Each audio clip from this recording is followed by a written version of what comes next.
We are going to do our Socceroos squad prediction now, going through each of the positions and picking out players who I think should be called up to the Socceroos squad for the upcoming games against Canada, against the USA, and we'd love to hear from you guys as well. Who would you like to see included in the squad?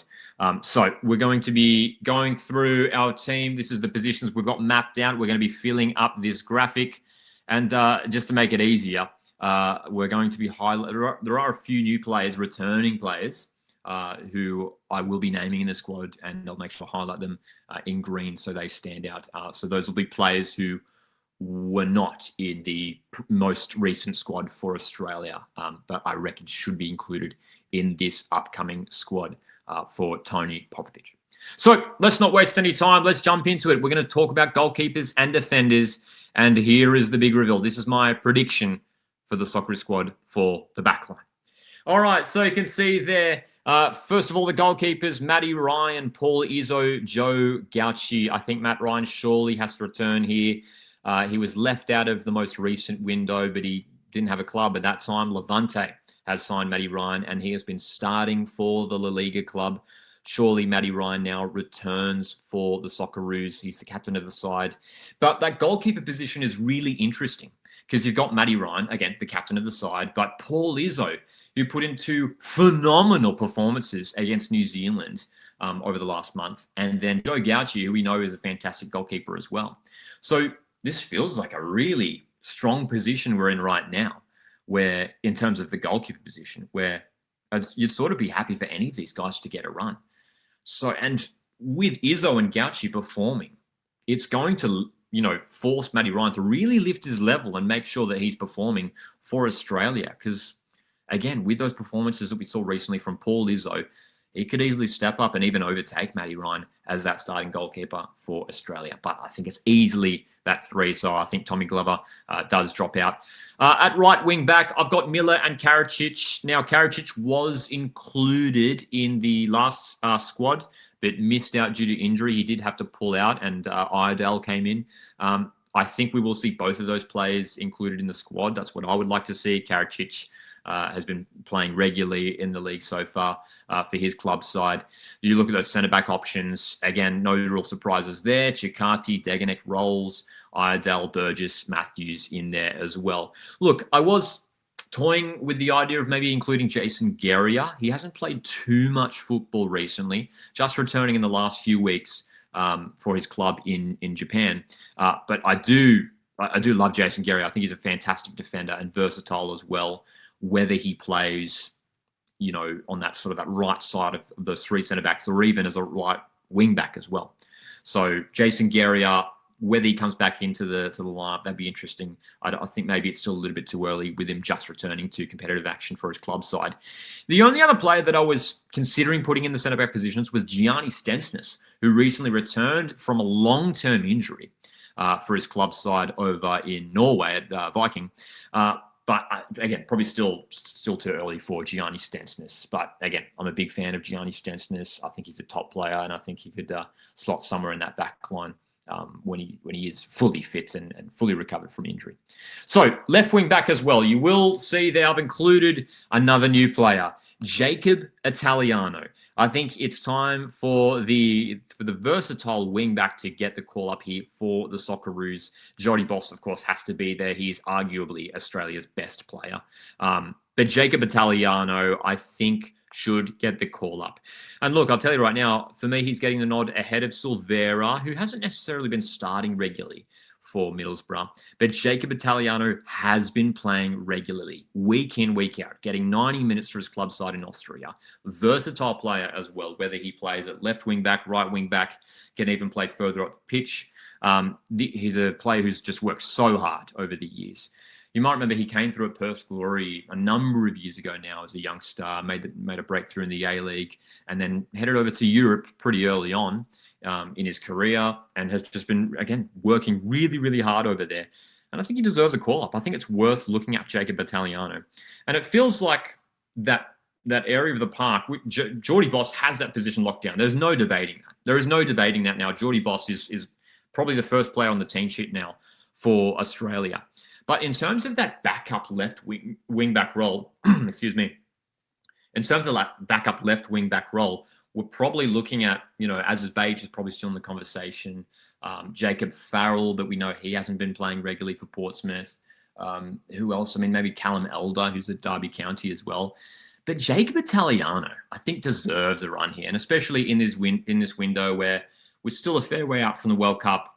I think it's worth having a look at Jacob Italiano for that left wing back role there as well to support Geordie Boss. Let's talk about the midfield positions, because there is a lot to talk about indeed. Because it's really interesting, because for those two central midfield positions, there's a lot of players to choose from, but we can really only include like 4 or 5 players there to compete for those roles. For me, I'm sticking with O'Neill, Yazbek, and Ballard. And I personally would like to see the return of Cammy Devlin. This is a guy who has, again, really flown under the radar, especially in recent times. Not a lot of people talking about Cammy Devlin, but he's made a great start to the season in Scotland, once again, with his club side Hearts and playing regularly. That's the key thing with some of the players that I've included here. The new players returning, they are playing regularly for their club sides. And Cammy Devlin, a really hard-working midfielder. I remember when he was coming through the A-League, featuring for Sydney FC and Wellington Phoenix and over at Scotland. Great to see him getting regular minutes. And I still think he would be a great addition to the midfield for Australia. And the player that he would be replacing there, as you can see, no Ryan Teague. It's been disappointing to see that Ryan Teague hasn't really been getting all that many minutes in Belgium. He's been sitting on the bench quite a lot, which is disappointing. And I wonder what that's going to mean for Ryan Teague, just for the future, for at least the next few months when it comes to the Australian men's national team, and whether he is able to maintain his involvement. Again, I'm a big fan of Ryan Teague. I think he's a top player. When he made his Socceroos debut earlier this year, I thought he was superb. He fitted in perfectly, Ryan Teague, coming off a great season with Melbourne Victory as well. But you look at someone like Cammy Devlin, who plays a similar role to Ryan Teague, and Devlin is playing week in, week out, getting so many more minutes than Ryan Teague. I think Devlin deserves a call up here as well. So those are my 4 midfielders. Again, there's a number of players who could be in the mix there as well that we're not talking about. O'Neill, Yazbek, Ballard. I thought Ballard was super impressive in those couple of games against New Zealand. I thought he was super. Callum in the live chat here saying that Ballard starts over Yazbek for me. I think Devlin is also better than Yazbek. Also says, would love to see Luongo back in the mix. I think his experience would be invaluable at the World Cup. Again, another one of those names who we could see in there, Massimo Luongo. When we talk about regular game time, he's been getting some good minutes for Millwall over in the English Championship. So I'm sure he's knocking on the door as well. Let's jump into our attackers, though, now. Let's complete the lineup. Here we go. And the one new player that I'm adding in here is Zach Sapsford. It is time for the Dundee United striker to get called up for the Socceroos here, for me at least. And I would include him alongside Toure and Botic. So we've got, I believe, 26 players here, which I believe is the max we can include for this window. Toure, Sapsford, Botic leading the line for Australia. Zach Sapsford, we know he's been in good form for Dundee United. Great start to life in Scotland. I believe he's already got 4 goals so far, a couple assists as well. I think he deserves his call up, especially considering, it's really exciting looking at those combination of strikers there. 3 really high potential young strikers coming through and have got really exciting futures. In those wide positions on the right, you're looking at Connor Metcalf, Boyle, Milanovic. I would go for Nicholas Milanovic again from Aberdeen. Great to see him make his debut in the most recent window. And on the left wing, I think we're including Iran Kunda again. I think Hrustic, it's worth putting him in the squad as well, and Adrian Segicic. Hopefully Adrian Segicic does maintain his place in the squad.